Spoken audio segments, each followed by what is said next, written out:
should know that the devil's riding next to you, telling you which way to go. He says don't stop, never mind that curve and forget that narrow way. He's taking you for a ride that looks smooth, but at the end the toll you'll pay. If the devil's riding shotgun, I'll tell you now, my friend, you're traveling down a dangerous road that'll lead to a sure dead end. He'll lose your way, take you down the wrong road, and forever lost you'll be. If the devil's riding shotgun, the pearly gates you'll never see. So keep your hand upon the wheel, for old man, use the word. For the Lord is your best partner, and he'll keep you on the right road. Give the Lord above that shotgun seat, trust in him your soul today. And when your journeys come to an end, you'll be in heaven to stay. If the devil's riding shotgun, I'll tell you now, my friend, you're traveling. If the devil's riding shotgun, you've probably got us on the radio. Welcome to Presbycast. The voice you're hearing is that of your conscience. I'm pretty sure I've used that joke before, but either way, welcome. For all of you watching, I'm the one in the mask, so you guys can, every time I talk, you're like, man, he's a lot uglier than I thought he would be if I were to take that off. So great to be here tonight. Been a couple weeks, and since it's Reformation Day / Halloween as well, we're going to do a spooktacular show for you. That's what you're supposed to do in radio. We've got multiple guests dropping in like ghosts, slightly late, but I guess ghosts kind of haunt things whenever they want, and you can't really choose it. But as Dr. Peter Venkman once said, the flowers are still standing. So welcome everybody to an exciting episode of Presbycast. Chortles, what are we doing tonight? Well, we've got the Reformed Ghostbusters here. We've got the Reformed Supernaturalists are here, and that will be relevant. We'll see how in a few minutes. But we've got Ryan Beasy. Everyone knows him. Not everyone's happy that they know about him, but he's here, coming to you live from his kitchen, where there was small appliances were being employed earlier, and we hope that doesn't happen again. We've also got Nacho Presby. Probably doesn't have any sort of distinct voice or anything. You'll never figure out who it is, but we haven't checked your audio, sir. But the man in the mask, can you hear us? I had to take it off. I couldn't do it. It's too hot. It's too hot. I give up. It looks like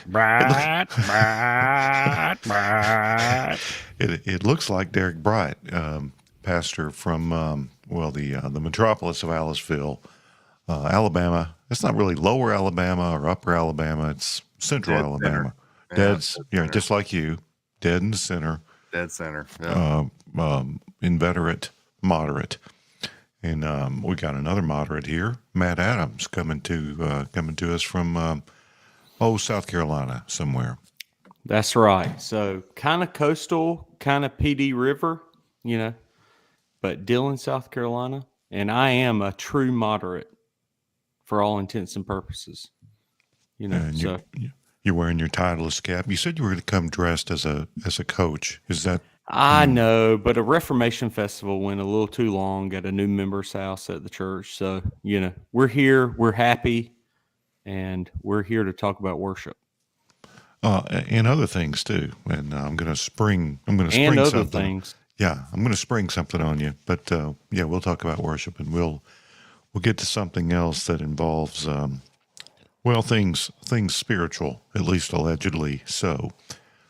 Something that broke today on the cultural, political, social stage, but we'll catch up to that.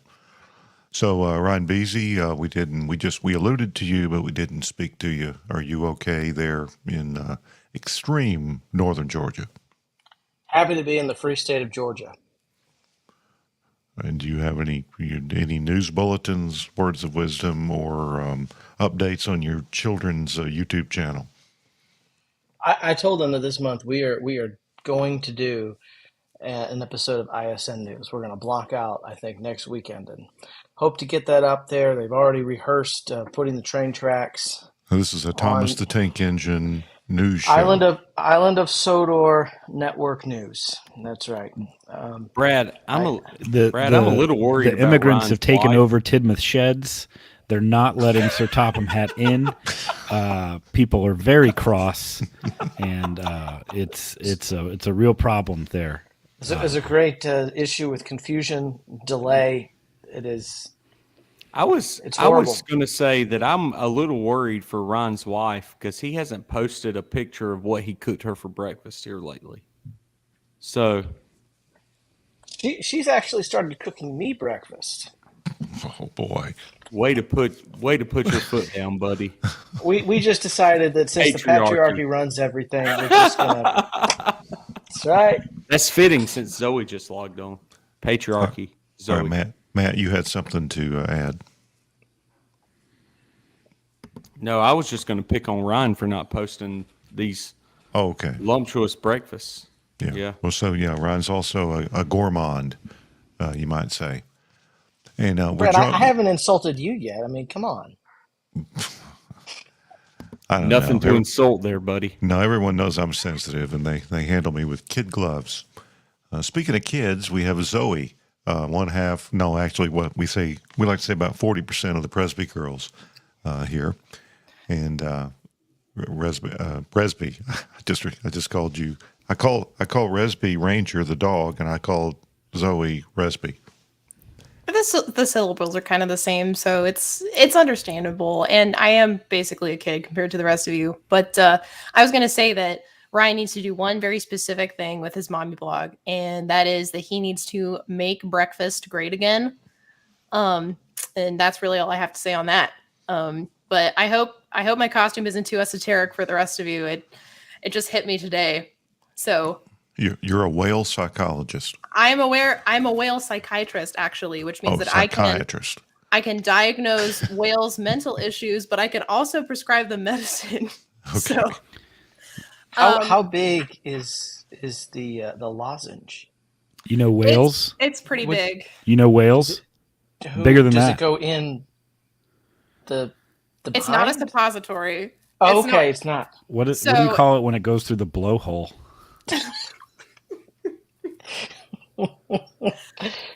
Zoloft for whales is taken orally. Thank you very much. Okay, so for posterity. So are these sperm whales which have like normal teeth, or are these baleen whales? Like, how do you take that orally I was when you're feeding that. it to an animal that eats mostly krill? Yeah. You can grind it up into small pieces, and so so you're a compounding psychiatrist. Yeah. Okay. I kind of just mix it up. I get it all powdery, and then I use a credit card, and I must have missed that part of. So twice I was in Hollywood, Babylon, as it's referred to by the Misfits song, and twice I found myself at a museum there, a very trustworthy museum on Sunset Boulevard called Psychiatry, an Industry of Death. And you kind of go through it and you're like, well, this feels mildly unsettling. And then you get the nice Church of Scientology pamphlet at the end. So if you go, and everyone should go, I strongly recommend coming up with the full name, alias, and fake address to give them at the end, because you don't want to give them yours. Yes, my address is 1234 Freedom Avenue. All right, so I have to interject for posterity, for people who are listening to this 50 years from now. Presidential candidate Donald Trump was on the Joe Rogan show last week. Experience. Joe Rogan yes. Experience. And he was lamenting the fact that offshore windmills are driving the whales crazy. And he referred to himself as a whale psychiatrist. He wants to heal the whales and get rid of the the resonant frequencies produced by the. He's a sea shepherd, you know. He's Brad, are you saying that all of us should be wearing garbage truck vests right now? No, I've got one of those that I walk the dog in the morning sometimes.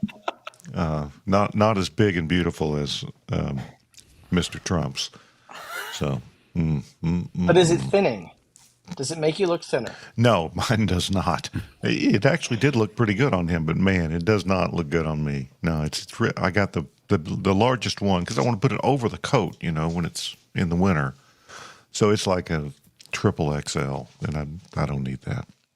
It's the guy holding the slow or stop size. Yes. Yep. So which could be my next career. I don't know. But anyway, here we are. It's we're less than a week before the most important election of anybody's lifetime that ever has been or ever will be. But I will say this, my neighborhood is the place where everyone trick or treats, and it's Halloween evening for those that don't know. And there are several hundred people will come through this neighborhood to beg high fructose corn syrup based candies, and they were all very polite this year. So I thought that was good. In the run up to the election, I didn't sense a lot of angst or anger. So the vibe was good, as the young people say. So we do want to talk about worship, but something has hit. Something has hit today. Tucker Carlson, who used to be the biggest and most popular person on Fox News, he left Fox News, done a few weird things like going to Russia and talking about how wonderful it is over there and how their supermarkets are better than ours, and pretty cozy with Putin. He's been a little weird, and he's played footsie with some unusual characters. And about 5 weeks ago, someone privately let me know that what broke today was coming. That Mr. Carlson had an unusual, allegedly supernatural encounter. We are supernaturalists. We do believe in the supernatural, good and evil. We believe in an invisible realm, but I'm not sure how this latest cultural bombshell, how we're going to view that. But if no one objects, we're going to listen. Maybe all at once, 4 minutes, but maybe I'll stop and start it a few times to what is really a highly produced video. It's obviously, I think it's even scripted. I think if you listen carefully, Zoe's a professional, semi-professional journalist. She's going to recognize some edits and scripting. So if no one objects now, we'll start this video and then we'll react to it, because this is a man who raised in the main line or was a member of the Episcopal Church, admits he never really read the Bible, but now, as with many celebrity-type figures, Jordan Peterson, Russell Brand, some of the former New Atheists are dabbling in things spiritual. And I think it's interesting, but it's not all good, and it's not all bad. So any remarks before we start this? Any reservations? I would just like to say, Brad, that Dr. Douglas Kelly could handle all of Tucker Carlson's problems. Exactly. Yes. So we have some very supernatural friendly Presbyterians on the feed tonight, and we have a man who knows very well, a Reformed man who has a demonology. I think that's fair to say. He's got a theology of the negative spirit world, but he'll be interested to learn and know about this thing that we're going to examine now. So let's just go ahead and do it. Everyone, stay muted, but you can unmute if I stop it for comment. We may stop it 2 or 3 times, but this is.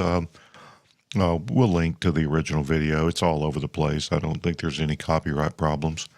But it's someone who does a show or a series called Christianities, interviewing Tucker. And this is, this didn't happen accidentally. This was planned. And this story, I think Rod Dreher broke it today. And of course, Rod Dreher is kind of out there in the supernatural, mystic, Eastern Orthodox things. He's Very just good grasp on theology and geometry, however. Yeah, and he's got a book coming out about re-enchantment, which is spirit world. So of course he was enchanted by this, no pun intended. But I'm not sure he's a reliable guide. But I hope that we have some reliable guides on the show tonight. So here we go. Let's hear what Tucker and this unnamed interlocutor have to say. Do you think the presence of evil is kickstarting people to wonder about the good? That's what happened to me. That's what happened to you? Oh yeah, I had a direct experience with it. In the milieu of journalism or just? Nope, in my bed at night, and I got attacked while I was asleep with my wife and 4 dogs in the bed and mauled. Physically mauled. In a spiritual attack by a demon? Yeah, by a demon. Or by something unseen that left. Is that right? Claw marks on my sides, on my... So it left physical marks? Oh, they're still there. Yeah. A year and a half ago. Was your wife terrified? I know you were. I wasn't. I was totally confused. I woke up and I couldn't breathe and I thought I was going to suffocate, and I walked around outside, and then I walked in and my wife and dogs had not woken up, and they're very light sleepers. All right, I'm going to stop there for a minute. This is a snippet. This is a clip from a longer program. I already have heard some things that give me pause. He didn't really answer the question about, did your wife, was she freaked out by this? Of course, he said they were all asleep. He talks about still having marks on his body a year and a half later. Doesn't show us those marks. And he's sleeping with his wife and 4 dogs. That's a mood, as they say. But I'm just trying to be a discerning, somewhat semi-skeptical a consumer of this particular story. So, any comments before we roll on here? I think that's what they made Tums for, isn't it? When you wake up and you can't breathe, and it's just the reflux that's coming up. I mean, that happens to me a couple times a year. Freaks my wife out, but I'm okay. Just meant I ate too many Swedish fish before bed. Isn't that called asthma? I recently discovered I can drink a bottle of Pepto-Bismol in 3 gulps. Technically, it is asthma of the esophagus. Okay, so... Okay, well, we're covering more medical ground tonight than we ever have. Yeah, I wouldn't expect a welcome. whale psychiatrist to know these very technical human things. All right, well, let's That's so speciesist of you, Resby. But I would expect a whale psychologist to understand Swedish fish. Psychiatrist. Yes. I understand them very well. They have a lot of issues.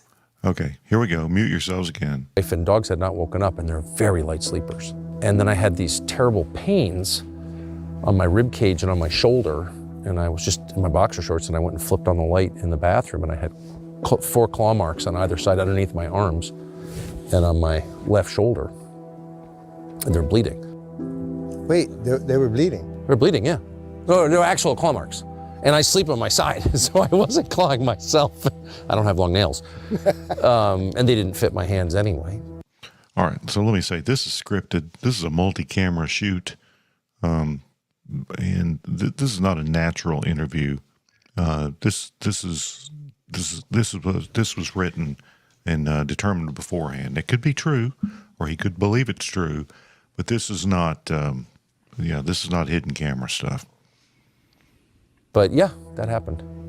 So I'm not from a world where things like that happen. I never heard of anything like that happening before. I had no idea what that was. I knew it was spiritual immediately. You did? Okay, that was going to be my question. Yeah. I don't understand to this day. I'm not going to put it. You didn't try to refute the spiritual part in your own mind. You went right into the. Well, it didn't make any sense, and it doesn't now. But I'm not from a, what do they call it, faith tradition, that talks about things like that or even acknowledges their existence. Like, there's nothing like that. I've never heard anybody say anything like that in my whole life. All right, so Tucker has been an Episcopalian to the extent that he's been anything. It is the fact that there are charismatics in the Episcopal Church, and a lot of those did leave to join the Anglican Church in North America. It was kind of weird in the main line, I'm told, that if you were a conservative, in the PCUSA, you kind of became a dispensationalist because that was all that was the only conservatives you ran into. So you were a Dallas Seminary, Chuck Swindoll, Ryrie, Study Bible type, Schofield Christian, because you thought that was conservative. I don't know if it's the Jesus people from the 70s, but there was a strain of that in the Episcopal Church too. And so Tucker, I'm sure he hasn't run into any of this, but it's in the Episcopal Church, or was. So just a little church history corrective there. But he'll also imply that he never read the Bible as an Episcopalian either before this incident, and I believe that. Here we go. Anything like that in my whole life. What was the next day like? Well, the next morning I woke up and I thought that was the weirdest dream I've ever had. And then I saw blood on my sheets and I realized that was not a dream at all. So I called my assistant, who was like the only evangelical Christian I know, well enough to call with something bizarre like that, totally bizarre like that. And she said, oh yeah, no, that happens. Yeah, people are attacked in their bed by demons. What? What are you even talking about? Yeah. So, I'm not leaving anything out, and I'm not pretending to understand that. I can only say what happened to me, and that did happen to me. And then I was seized with this very intense desire to read the Bible, which I then started without any study aids or anything. I bought a Bible that didn't have any. I'm not interested in editorializing in the Bible. I just want to read it and see what's in there myself. Okay, Pastor, it's always a good idea, right? Just start reading and see what you come up with. You don't need anyone else's commentary, just your own. Well, I can understand that there are many people you shouldn't trust, and that he's going to say that in a moment, that, he doesn't. Well, he says, I've got very low levels of trust for Christian pastors. Generally that's not a bad, it's probably not a bad posture, but present company excluded, as they say. So, we'll talk about this as we when we finish it. I then started without any study aids or anything. I bought a Bible that didn't have any. I'm not interested in editorializing in the Bible. I just want to read it and see what's in there myself. I have very low levels of trust for Christian pastors, most of whom, I'm just not a fan at all. And sorry to say that, but that's how I feel. And so I don't want to hear other people's opinions. I just want to see what's in there. And so I spent a year and a half reading it, and then I started rereading it. And it was just a transformative experience for me, but I'm not, holding myself out as someone from whom you could get theological advice, because I'm sure, not. Of course. I don't know. I don't understand any of it. But yeah, that happened. God allowed the demon? I have no idea what happened. All I know is I was dead asleep with my wife and dogs, and I woke up with claw marks on my rib cage underneath my arms, and it didn't even make sense. My arms would, anyway, whatever. No one has to believe me. I don't care. It doesn't matter. But that happened to me, and so I just was like, wow, that's real. Whatever that is, I'm even not sure what it is. It's very real. And so then that presence of that evil launches something.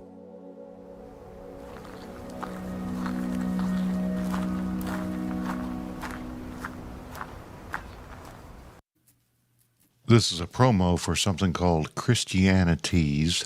That's plural, movie.com. So I'm sure we're all going to hear a whole lot more about this. But it is what it is, and my first remark, and then we'll hear from you all. He said, "Well, that was real," but he doesn't know what it was, and also there was nothing verbal about this.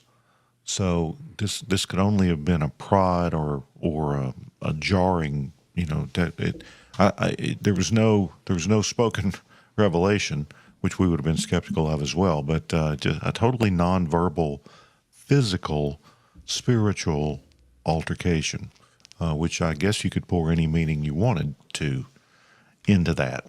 But I'll let this play with no sound, so we'll have the words up on the screen. But what do you, lady and gentlemen, think of the story? Because I mean, probably somebody at church is going to come up to you and say, "Did you hear about this?" Well, now you have. But what are you going to tell them? I'm going to tell them that I also identify as a person from whom you should not take theological advice. Well, there's nothing more relaxing than humility. We all know this. It has been said. Yeah. So, but that's a good start. But Matt or Ryan or Derek might actually be consulted for theological advice. Brad, one of the things that we have to remember in all of this is that the canon of God's revelation, his special revelation, is closed. And so we have a sufficient word from the Lord on all things that matter to faith and practice. And so we have to keep our thoughts in the realm of knowing that God has spoken finally and completely through the Bible. And so I don't want to say that we have to be absolutely skeptical of everything that we hear about the spiritual realm, because as you said, we are very much aware of the spiritual realm, but we have to consider, is he saying anything that's in line with God's word? And hearing Tucker's commentary for the first time, one of the things that we have to say is, can we draw it back to a chapter and a verse? And so that would be my first comment, hearing this for the first time completely. We have a sufficient word that is specially revealed to God's people. Derek, what do you think as an emotional red-haired person? You've got to have some reaction to this. Yeah, I mean, I've got several thoughts. I'd say that this is the first time I've listened to it as well. It's not out of the realm of possibilities to me. We're supernaturalists, and of course, Matt and I are probably more on the Scottish mystic end of things, but it's not out of the realm of possibilities, especially because Tucker is probably somebody who's not a believer. I mean, he clearly is not someone who has spent a lot of time with God or with God's word. So having some kind of dark experience would not be out of the realm of possibilities for me. I find it anytime there's a well edited video that serves as a promo for something larger, I tend to be more skeptical. So if this was just, Tucker and I sitting down having a beer and him saying, "Hey man, I had this experience. I need you to help me flesh out. I don't know what the deal is." And we had a good conversation about it. That's one thing, but he's putting this out there on video. And for this, I've never even heard of Christianities. I'm out of the loop here. So it just seems a little, I don't know, seems a little too well put together for a purpose to me. He said he had 4 dogs, but you only see one in the video. Just wanted to... Also, fake news. Well, but did you notice there was a cross? There was a little cross that looked like it marked a dog grave. So maybe he doesn't have 4 anymore. Well, my concern is, so I have one dog, and she does sleep in the bed with us at the foot of the bed most of the time, at the foot of the bed. And I couldn't imagine having 4. That would be really difficult. I was just about to say that, Derek. Well, you have to have you can't use a twin bed, Derek. You have to get something bigger. Dude, does it look like I could fit in a twin bed? Are you kidding me? You ascetic types. Well, See, go ahead, Ryan. My point is not going to be very serious, so. Well, neither is mine. But I was just going to say, they must be feeding those dogs some high-quality dog food, because I have noticed when we kind of try to cut back and feed our dog the cheap stuff, whoa, can she clear a room. So if you got 4 of those, Okay, see, what I was gonna say is, can you imagine sleeping with 4 dogs? Like, how big does your bed have to be in order for that to be a reality? Also, not to be insensitive, um, because just in general, he's going from being spiritually unserious, kind of like a transformation in his life, to being spiritually serious, which is vague, but it's not the worst thing that could possibly have happened. But anyway, all that to say, not to be insensitive, but like, if you have 4 dogs in your bed, and what if he has a chihuahua and he's tossing and turning at night, and somehow He seems like he the happens Chihuahua to type. he happens to roll over. I'm just saying, like, claw marks on your sides could happen if you sleep with a chihuahua. That my husband's parents have owned several, and they would scratch you up real good. Another It thing wouldn't happen with whales, I'll tell you that much. another thing that makes me skeptical is having spent some time with a very well-known older theologian in the PCA, Matt and I. The old Scottish, many old Scottish Presbyterians would say that dogs and horses can see spirits and demons. So the fact that his dogs didn't wake up, that's not a good sign. Fact check. Fact check, dogs can see them, right? So they should have woken up. I don't know. Who's to say? but isn't it interesting how this experience, he says it drove him to the scripture. That's interesting. I was thinking that too. When Jesus was walking the earth and demonic activity seemed to be in one of the troughs or peaks as opposed to the valleys, that people came and sought the Word incarnate. So that's interesting. Yeah, I mean, he searched. He had an experience, and he searched the scriptures. That's actually what those of us who are pastors, or pastorates like Zoe would counsel people to do. You have an experience. We would say, well, let's test it by the scriptures. 1 John, right? We would test the spirits, and so he actually did what some of us would counsel him to do. That's besides the point of whether or not it really happened. But at least on some level, he's claiming it happened to him. And so him going to the scriptures is a wise move. I think that shows at least there could be some good fruit born out of this, even if it takes a long time for him to maybe come to a full maturity in the faith. And it's like, okay, he had this weird experience, or he thinks he did. He doesn't attribute a high level of specificity to it, which he acknowledges, but then he says it made me read the Bible. And I'm like, okay, well, it's weird, but it's like when people who are not Christians have these experiences, they probably won't be super receptive to, actually, you haven't had a spiritual experience that's very well in line with the way that I would specifically describe a legitimate spiritual experience. So that wasn't real and you're crazy. I mean, it's what we're probably all thinking a little bit inside, but I don't know if somebody who actually comes to you with something like that is going to be receptive to that. And it's like, there may be some communication barriers because that person is not a Christian. They don't know really what spiritual experiences are like. They can't navigate. They don't know how to tell the difference between a legitimate and an illegitimate spiritual experience. But that would provide an opportunity, say, if you were to meet somebody, for you to kind of walk them through that. We were kind of talking about this a little bit in our ladies' Bible study, which is on the Holy Spirit. And we have some people who are former charismatics. And so we talk about this a little bit bi-weekly, but it is interesting. I mean, it's, you don't want to get too crazy into, oh yeah, he saw demons, but you also don't want to just discount the fact that he's being motivated to maybe explore a little bit about the Bible. I don't know. That sounds kind of third wave, but you guys know what I'm saying.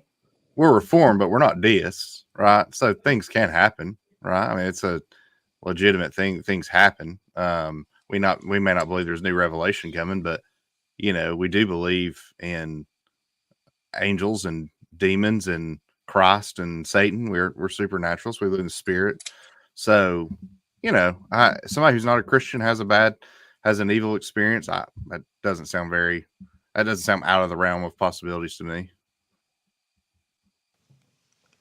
But I would be interested, does this experience lead him to worship with the people of God, which is what Yeah, what would be the fruit that we're desiring? yeah, that's our topic. So before the night's over, we're going to talk about the fact that the sign of spiritual understanding and faith and repentance would be not just, we talk about going to church. Well, you go to church to worship.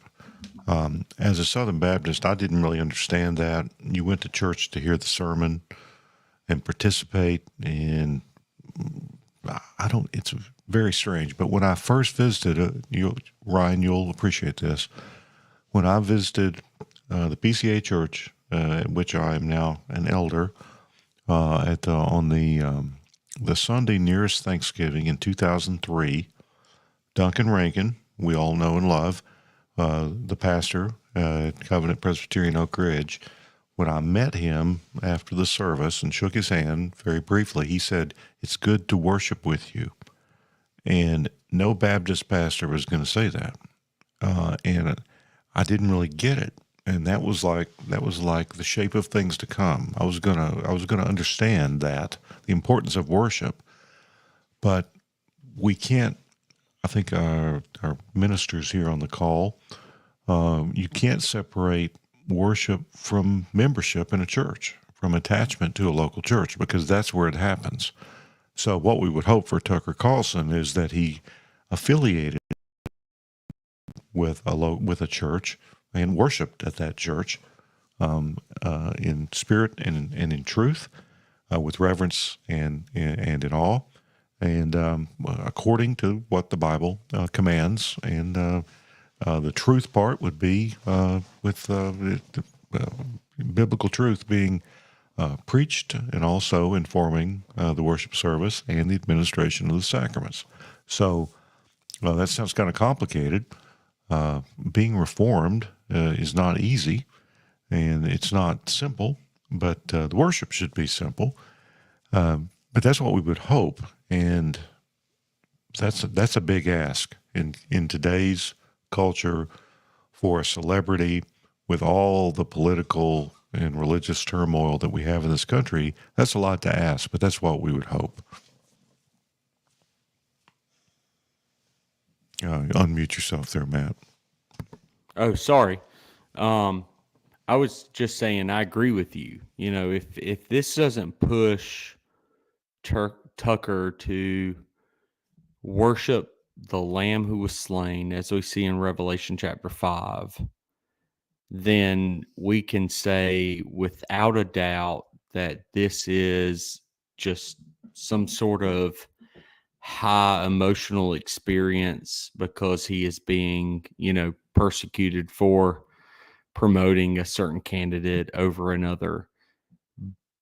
But if we can say that this is, a simple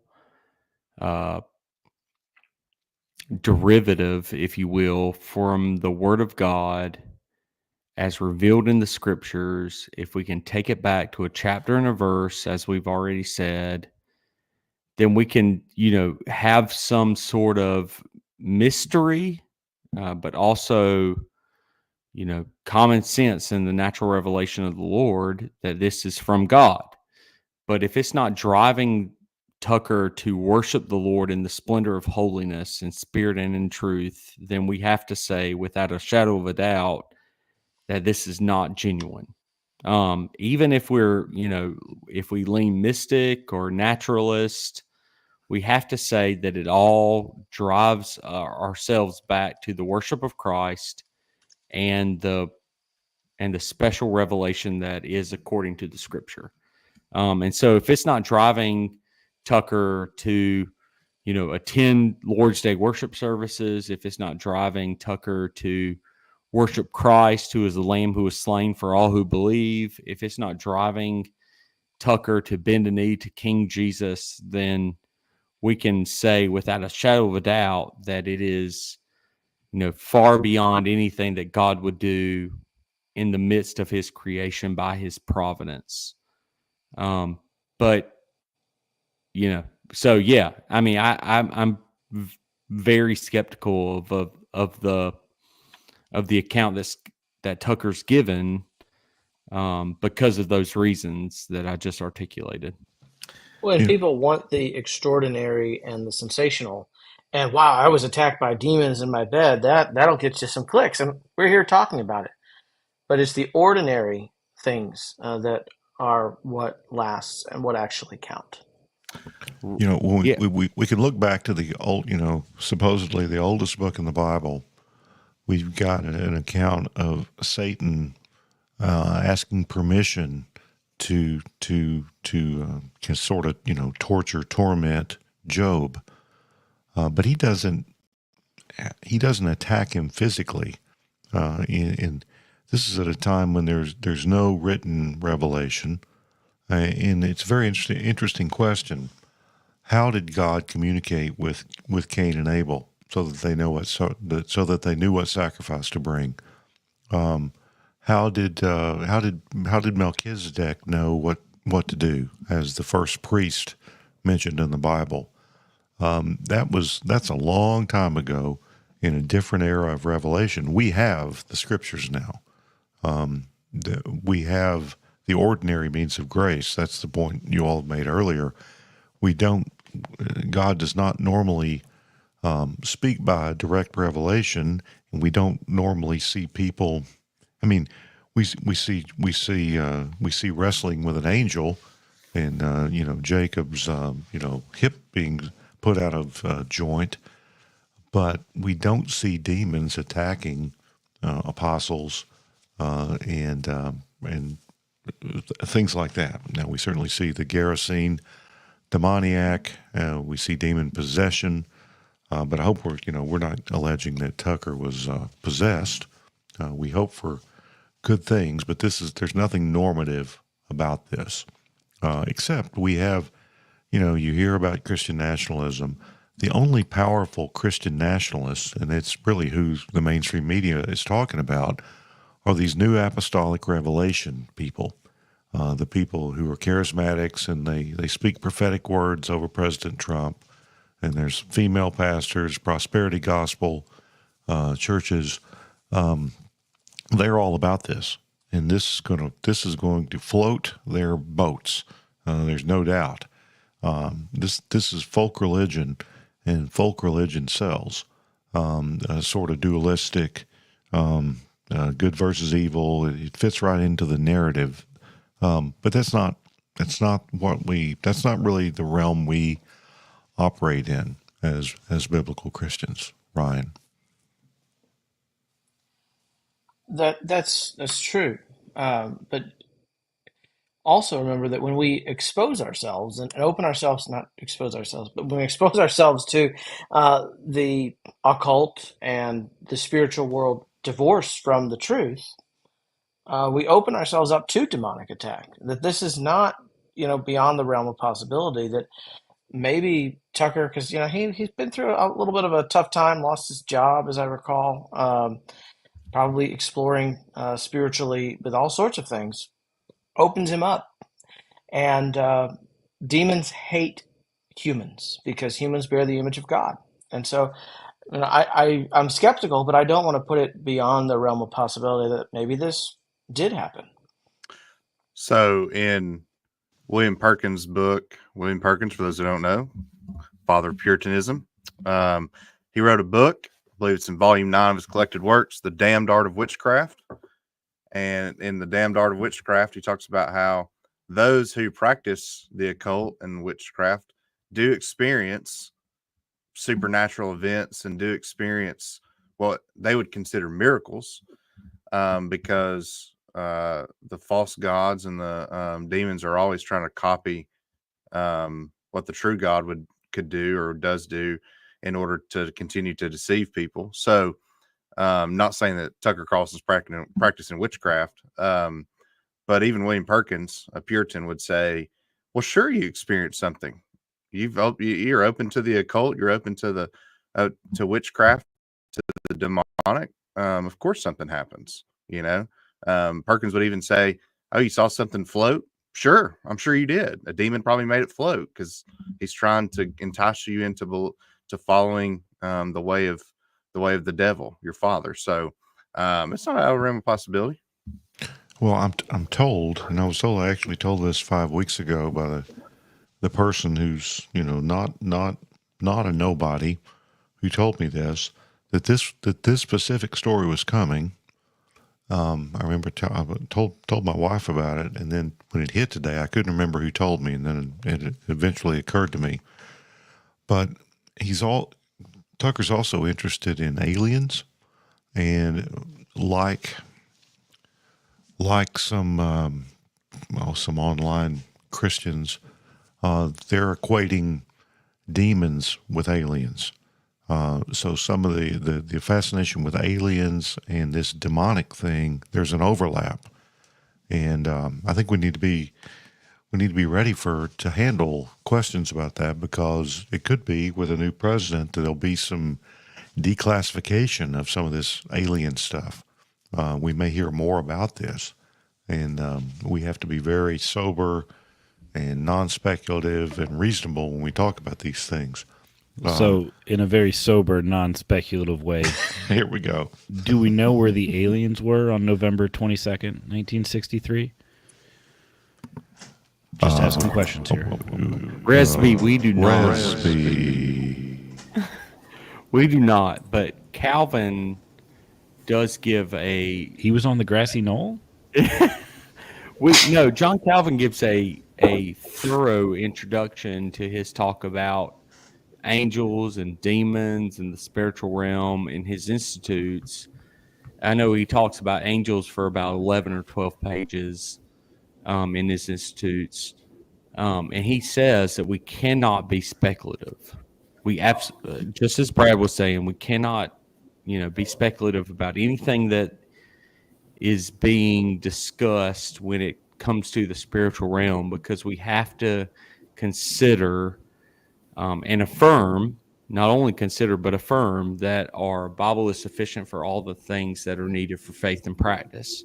And yeah, so, when it comes to the Reformers and the Puritans, they talk about the spiritual realm in an almost, lackadaisical setting. They talk about it as if this is the norm, but they are so biblically regulated in their conversation, and it's something that we need to understand for this day and age, because we're going to hear more and more and more, as Brad was saying, about the idea that demons are attacking or angels are ministering, or we're going to hear more and more about this spiritual warfare that's existing, but we have to be balanced as the Bible is balanced in these things. And so I think Brad said a really good word there.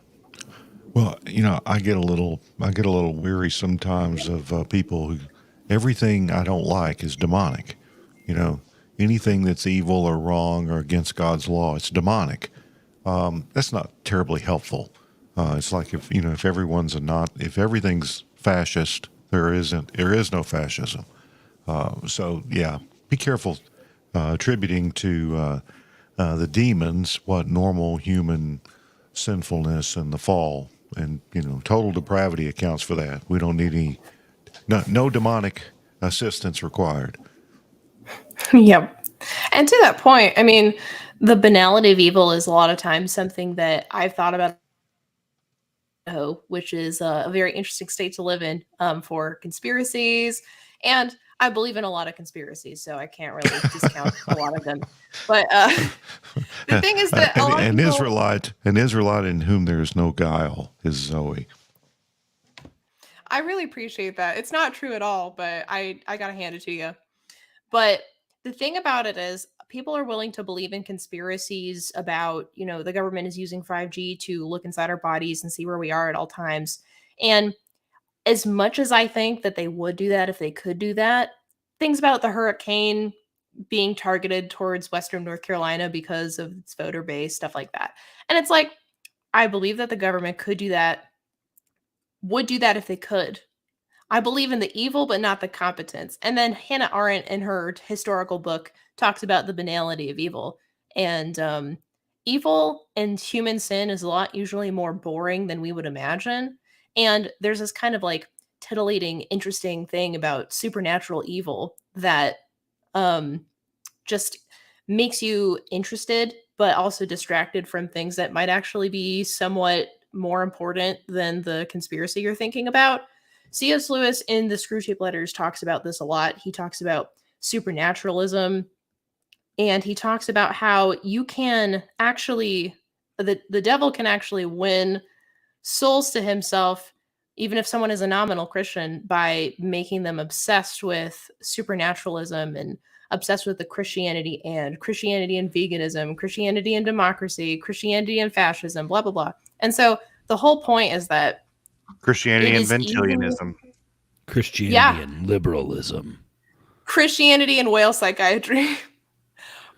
But like C.S. Lewis makes a really great point here, because he's saying that people can have spiritual experiences, but if they're just continually following that rabbit trail and they're always looking for something to interest them and excite them, they're going to completely miss the entire point of Christianity. And you know what? It is usually just really boring and it's hard, but that's what Christianity, in essence, the Christian life is all about. It's about perseverance. It's not about, I had this really exciting experience and this is going to make me think about the supernatural world all that more. If like Matt was saying, if it doesn't drive you to Christ, it's really just a huge distraction, and it's not worth that much time. I have a take on the Screwtape Letters. It might be speculative. That's my take. So I had a friend of mine who he was dating this girl, and she came from a charismatic background, and she believed that God had prophesied, or a woman had prophesied to her on behalf of God that she would rule over a nation. And she had, of course, had a biblical name. She was going to rule over a nation, and that nation was going to be somewhere in Africa or something. Anyways, so my buddy, so let's read this book together. And they read Michael Horton's Ordinary, and their relationship lasted about 3 days longer. 3 days later, it was over with, because she didn't want what was ordinary. She didn't want just the daily, I'm just going to be a good Christian, in whatever realm that God has given me to live, as a wife, mother, or potential mother, whatever. And I think that's unfortunately, that's how many people think. They get, like Zoe said, they get caught up in this, and they want what would be extraordinary to be the ordinary, and the ordinary to be the extraordinary, in a sense. They want that to be the exception, right? And instead that, because they want the supernatural and the exciting to be the norm, and that's just not the case.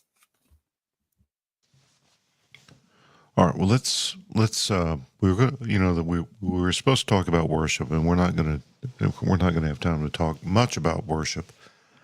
But I think it's important to point out how thin the line is between the hottest religion in the world right now is Pentecostalism.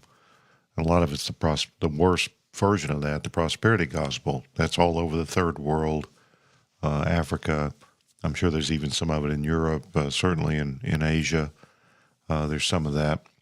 And but how thin the line is between Pentecostalism, charismaticism, and Roman Catholicism, and Eastern Orthodox mysticism, and a lot of pagan religions.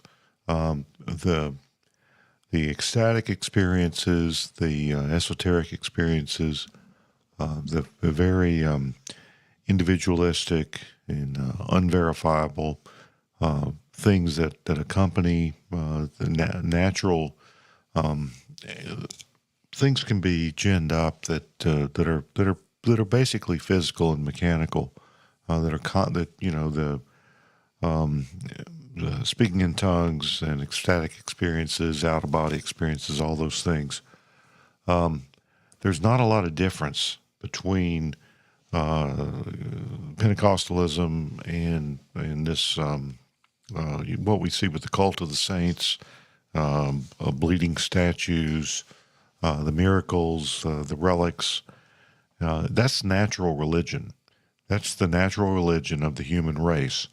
that's what we're always up against. So we just need to remember that. And if our worship,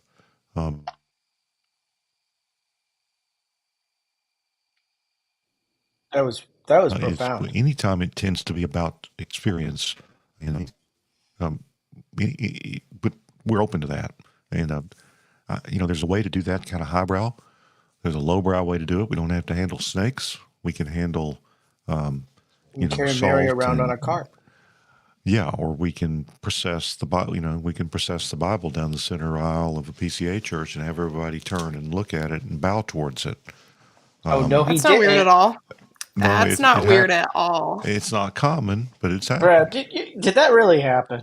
Yes. Are you It making has this up? happened. absolutely I happened. saw the video. It has absolutely happened. In a PCA church, you got Bibles processing and bowing to the Bible? Well, I don't know if they bow, but you're supposed Oh, to Why turn. would Brian Beasley do this? Why did Ryan Beasy do this to the PCA? That's the So what I'm saying is there's a whole spectrum here. Of course, okay, let's leave the OPC out of this spectrum. There's a whole spectrum. My wife and I watch Jeopardy too, and that's very spectrumized. But I love the dudes on Jeopardy where you can, like, when someone else answers and the only emotion they register on their face is hate for the other person. Like it's the best. Well, I don't want to mention that Derek appears to be wearing a members only jacket tonight, which would be right at home on Jeopardy. It's either that or a trench coat. Technically, Did you say members, Mark? jacket. That's all. So what I'm just saying is that biblical worship is opposed to the worship of the natural religion of this world, of the folk religion. And there are folk variants of Christianity all over the world that have idolatrous elements and syncretism going on. Our church goes down to Peru almost every year, and the Peruvian Reformed people, they're driving down a road, and our people will see a little shrine on the side of the road, a Roman Catholic shrine, and our people invariably say, "Oh, that's sort of like idolatry," and the Peruvians say, "No, that is idolatry. This is pagan. It's not like pagan. It is pagan."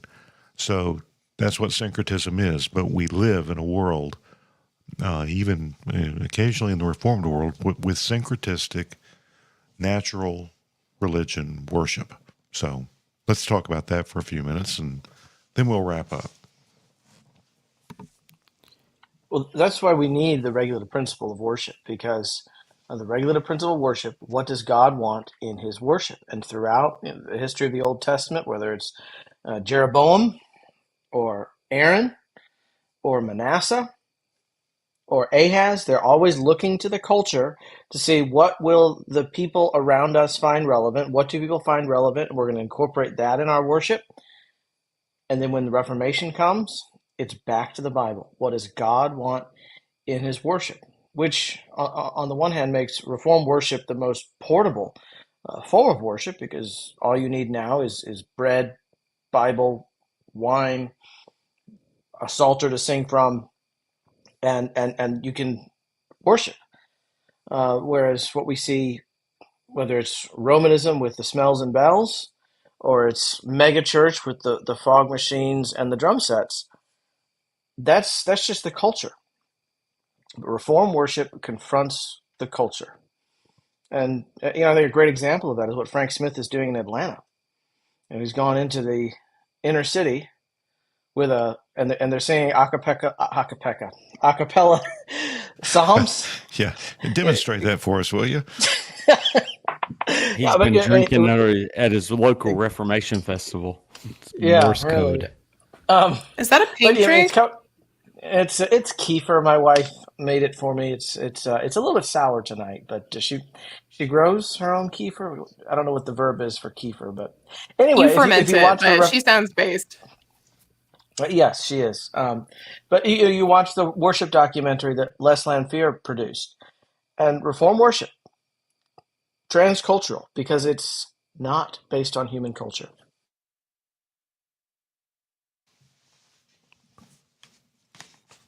Matt or Derek,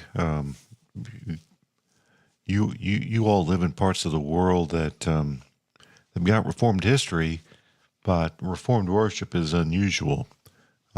So what about the natural worship that the people local to you actually prefer? You know, Brad, one of the things that I've said about kind of small town South Carolina is that cultural trends seem to be 10 to 15 years behind the times. And so, you know, like the local Baptist church here in Dillon, South Carolina, has recently moved to a more contemporary worship service, and it has led multiple families to at least check us out at the Presbyterian Church when it comes to the regulative principle, because they're, you know, while the cultural times seem to be a decade behind, if not more, what we've experienced is that we want to be rooted in some sort of truth of God's word. In this postmodern age, we have experienced a real desire to be rooted in some sort of historical doctrine, you know, and an historical understanding of the scriptures. And so it seems as if what we are experiencing in at least small town South Carolina, I think Derek would agree with this, and in kind of small town Alabama as well, is that there is a deep desire to be rooted in something more than just our cultural moment, and the kind of the postmodern society thinking of the day.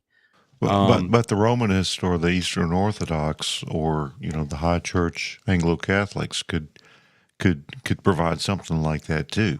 Well, I actually do think, Brad, that the reason why we're seeing a lot of PCA ministers and members moving to Rome or moving to Anglicanism is because we simply don't understand why we worship the way we worship and why our doctrine is the way that it is.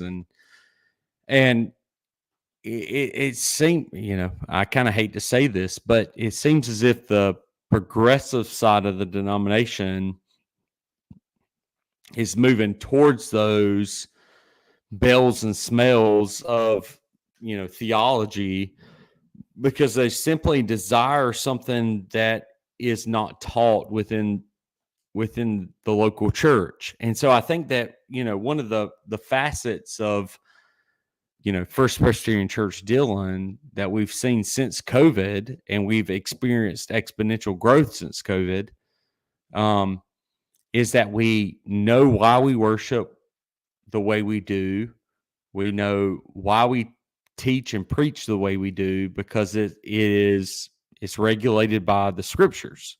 And I know that's something that we've talked about on this, this podcast before, not specifically on this episode, but, you know, we've talked about the absolute truth of scriptures as it regulates our worship and practice in the local congregation, before on this show.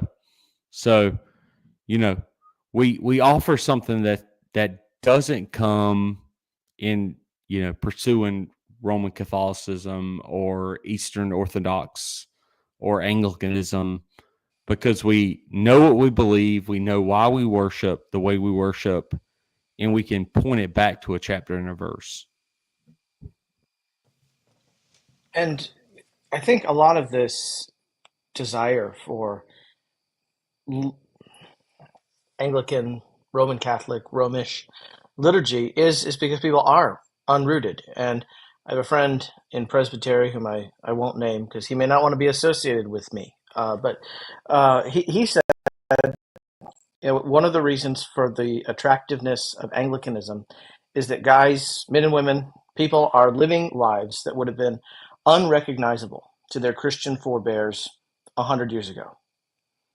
And so they're seeking some sort of feeling of a connection with historic Christianity. And so they find that in liturgy rather than in spiritual substance. And that's why Reformed worship needs to, as Matt said, we need to emphasize why we're doing what we're doing. That we're not trying to get people in touch with the 19th century Oxford movement of the Church of England. We're trying to get worship to resemble something that the first century church would recognize.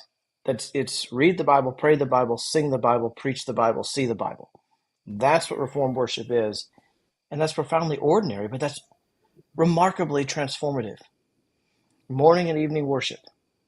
If people realized what God did to us in the preaching of the word, what God did for us and in us in the preaching of the word, our people would be demanding 4 sermons a Lord's Day instead of just morning and evening worship. But we don't recognize how God is so kind and gracious and patient to just use ordinary things to make us like his son. Ron, I think 4 is a bit much, maybe 3. So, Well, just when it's Ryan. The cynic in me would say that some of the attraction to an Anglo-Catholic form might be the, on the one hand, you only have to do about an 18-minute homily, and on the other hand, that homily is not even that important because, dadgummit, the weekly sacrament is carrying most of the load.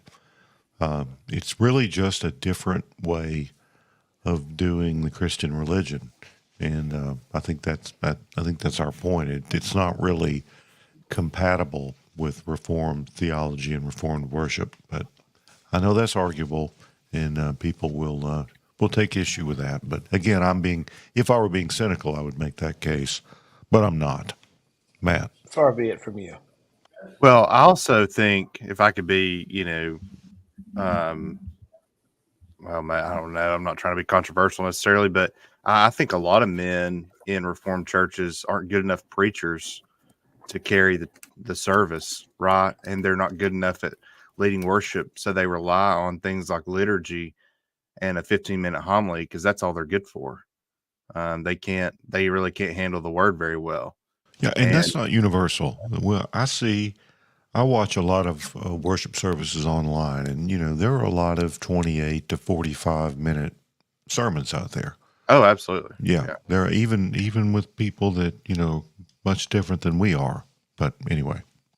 And the guy who's preaching a 28-minute sermon may be putting more time into it than I put into a 40-minute sermon because he's cut out a lot of the fat that I've just left in there because I haven't spent as much. So I don't want someone to think that, because he's preaching a 28-minute sermon, he's not working hard. That may be hard. Leave Sean Morris out of this, please. Well, and the thing is, it's less about the amount of time, the length of your sermon. I'm simply saying carry the weight in content, right? I can talk for an hour, but who in the world would want to listen to me for an hour? I'm not good enough to preach for an hour, That's why there were 6 of us on this episode and not 1. Yeah. All right. Yeah, that's true. That's Matt, you're muted. I was just saying that Zoe needs to check herself because I could have done this episode by myself because I'm that interesting. Is it your wife sitting there with you? We should ask. Making food. Don't ask my wife what she thinks. Okay. I did it before this, Derek. I was like, I was he 5 probably minutes needs late. his feet rubbed or something, or go pour him a beer. What are you doing? I'm a good wife. You can take it up with him. Yeah, we should ask Matt's wife what she thinks about listening to him for a whole hour and a half. Solid. She's over there painting, and she is happy and content, and so we need to leave her alone and not ask her any questions. Okay?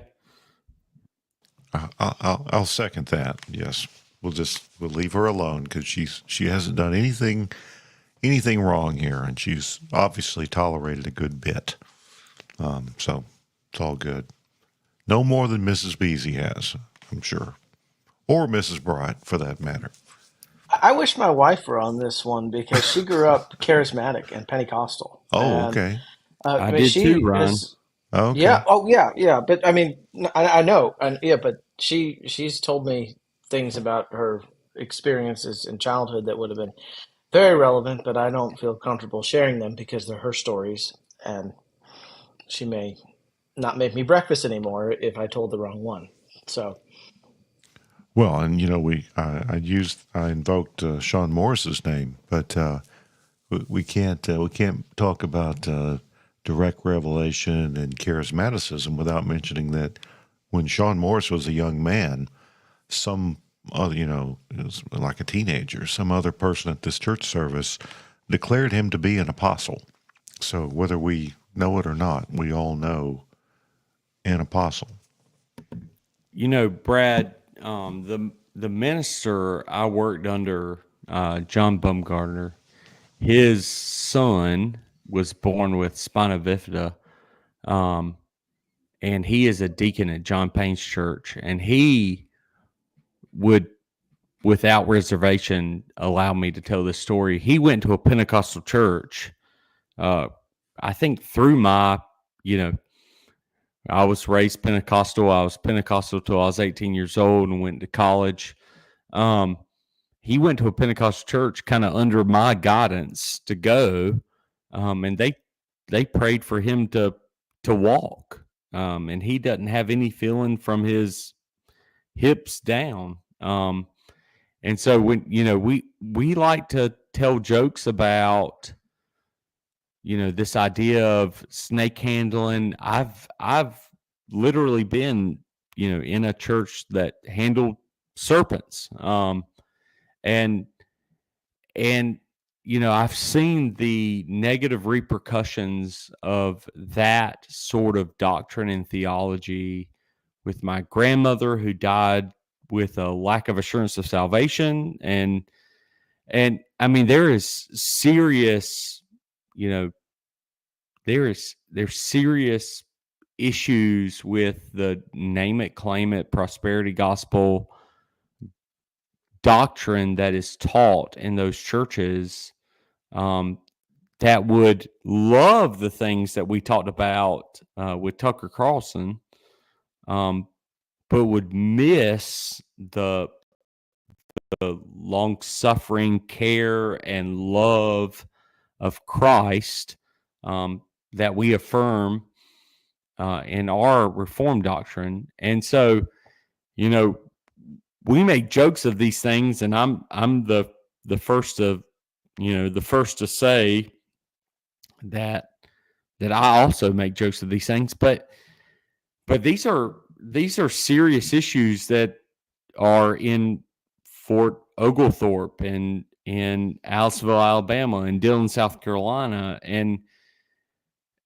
people wrestle with these things, and we need, the listeners of this podcast need to be ready to have an answer for why we worship the way we worship, what we believe according to Scripture, why we believe in a regulative principle of worship, why we believe in a regulative, adherence to the sacraments, why, the robust theology that Presbyterianism communicates is a breath of fresh air for those who have been led astray by many of the cultural winds that blow us to and fro in today's society. Because I'm a product of that, and so the things that we've been talking about on this episode are very near and dear to my heart, because I've came from those things to an understanding of the Reformed faith,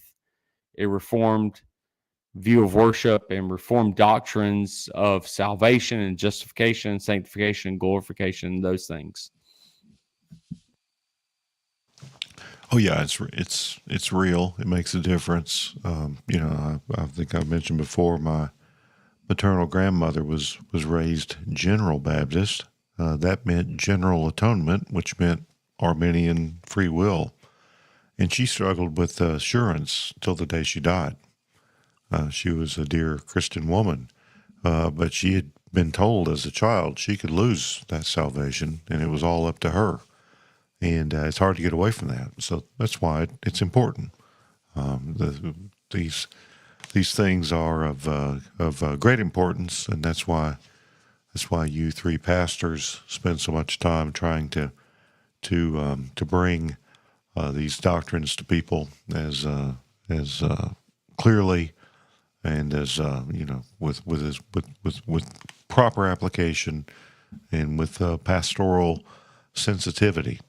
So even in our church, we've had a variety of different kinds of people from a lot of different backgrounds come to us, and you've got to take your time, but you've got to emphasize the truth, not minimize what we believe, not be ashamed of it, but be honest, not just about worship, but about everything else, but about worship for sure, because I was going to quote.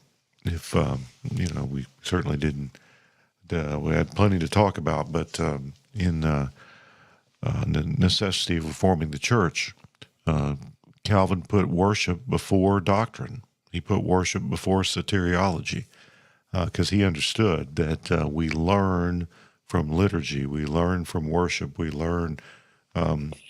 If we have doctrine but we don't have reverence, we really don't have the doctrine. If we don't worship with reverence and awe, we probably won't have a theology of God that's according to reverence and awe. So it all goes together, and it's all important. Yeah.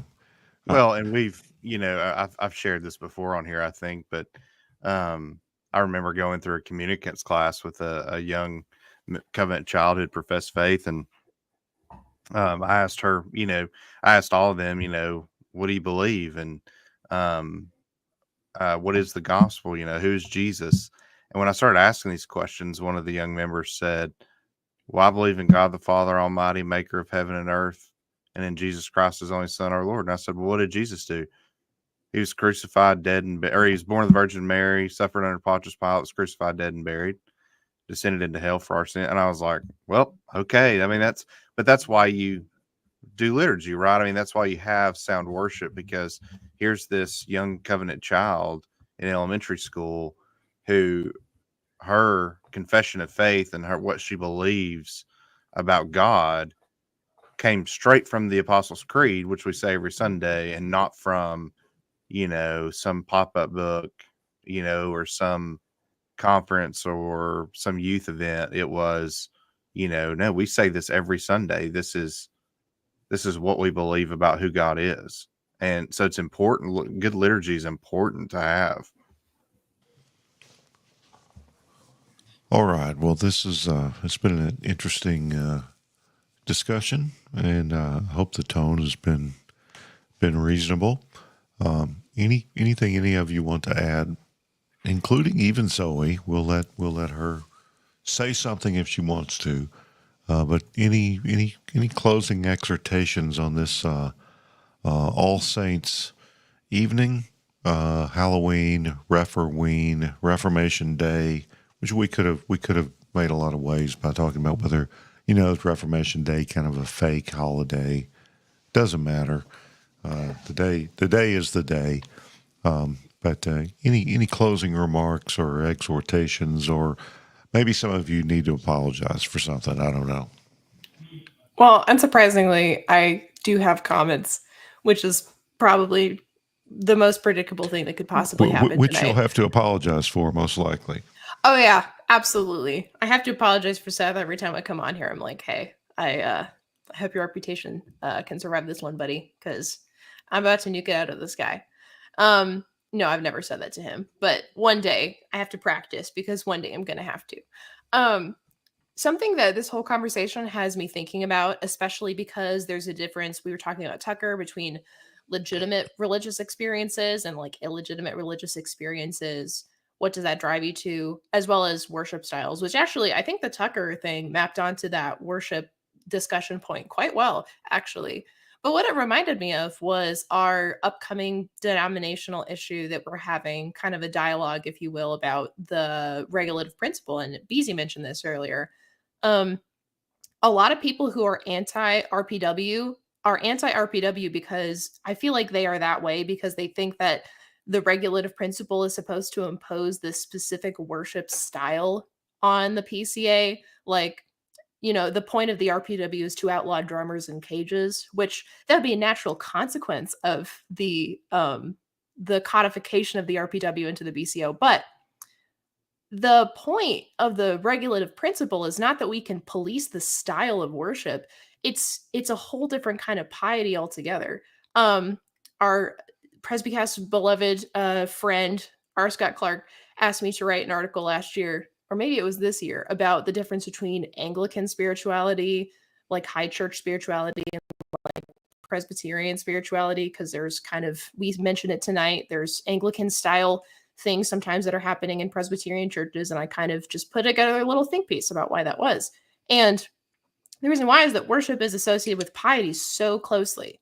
And the point of the regulative principle is that it emphasizes reformed piety, which is not built on these external emotional factors, but these very simple building blocks of reformed worship: the word, prayer, the simple sacraments. And so I think the worship wars kind of reveal that a lot of people are focused on the external details of worship.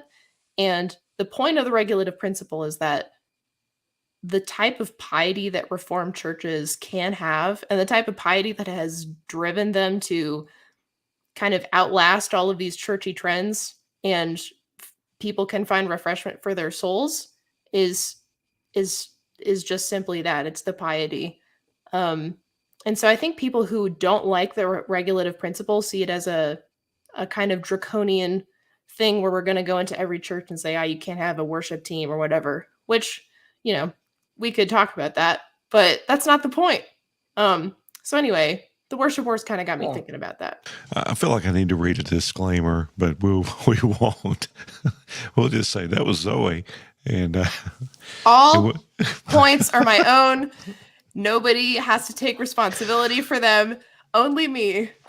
Well, I think Zoe makes a great point, especially as the wife of a church planter, that if worship is simple, is ordinary.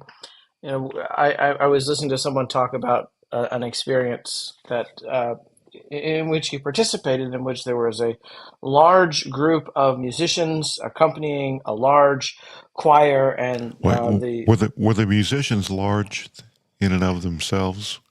It was just a large group. Yeah, thanks, Brad. But the comment was, this was just so heavenly. There were so many musicians, so many singers. Well, I don't know that was more heavenly than, when I was in Winona, Mississippi, pastor of a church where, we would have 25 or 30 people singing with one instrument. Why is it more heavenly? Why is it better when there's all these professionals, hirelings doing their thing versus just the simple, ordinary people of God singing together and singing to one another, not one group singing at the others who are just watching. But the simplicity of Reformed worship is so important because God often, the regular way that he works is through the ordinary things, even under the Old Covenant. And we talk about how complex and grand Old Covenant worship may have been. But when you compare that to the worship of their contemporary neighbors, it was very plain. It was, wow, there's a guy in a tunic sprinkling blood everywhere and confessing the sins of the people. That's it. There's no pictures. No pictures. Yeah. And isn't it interesting when Cyrus gives the people freedom to go back and build their temples? All these conquered peoples go and build their temples. He restores the images of the other nations, but Israel doesn't have any images, so he gives them their pots and pans back because it's simple. It's ordinary. It doesn't require a lot because our God does not require a lot to meet with us. He gives us everything, which we see in the sacraments, of course, the bread and the wine. All right, we got to worship anyway. We got to the subject of worship anyway. So this has been a very supernatural episode and discussion, and that's good. So I'll give one more chance, Matt or Derek. Anything you want to add? I don't think so, Brad. But coming from a Pentecostal background that did not believe in the regular principle of worship, coming to being an ordained minister in the PCA that vehemently affirms the regular principle of worship. One of the things that we need to understand is that the regular principle of worship helps us to regulate and put guardrails on what our discipleship is within the local church so that we might worship God according to the ways that he has commanded. But other than that, we can spend a whole episode on, if not multiple episodes on, what the regular principle of worship looks like in the local church. But nonetheless, Ryan has already said this. This is really a pointless comment on your part. You're just rehashing.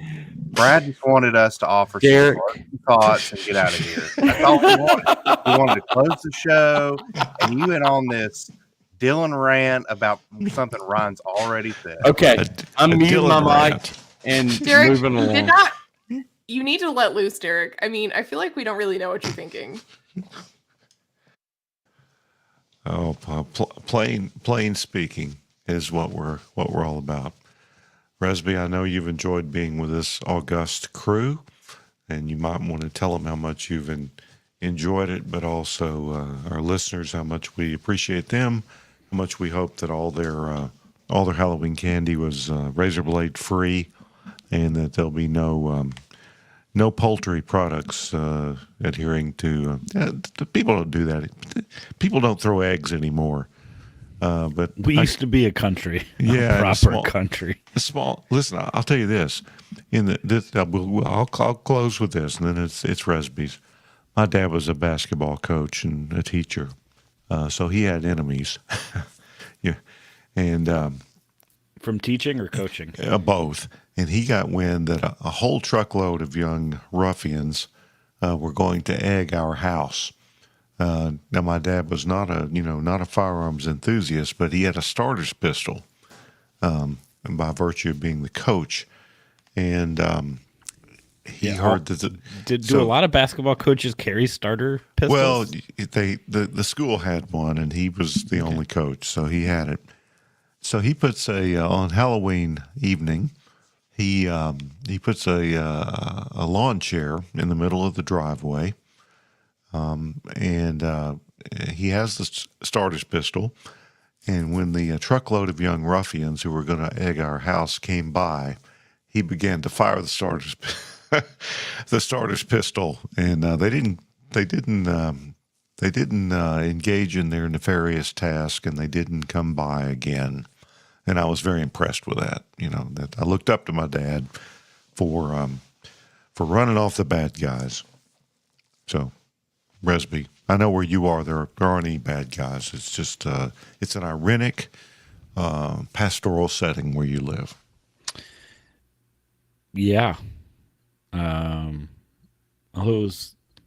I guess it was kind of nice how warm it's been that, wore shorts at the old trunk or treats tonight.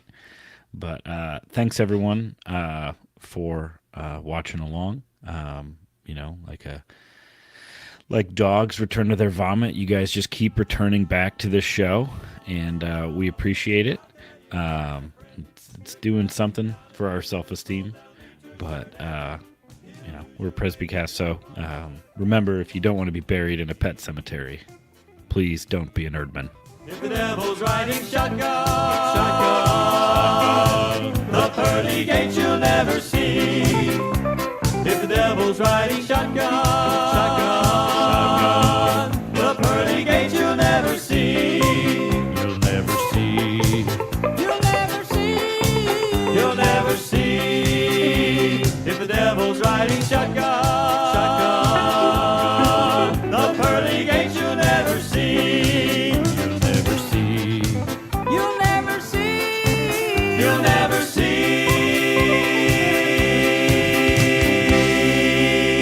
What's wrong with you people?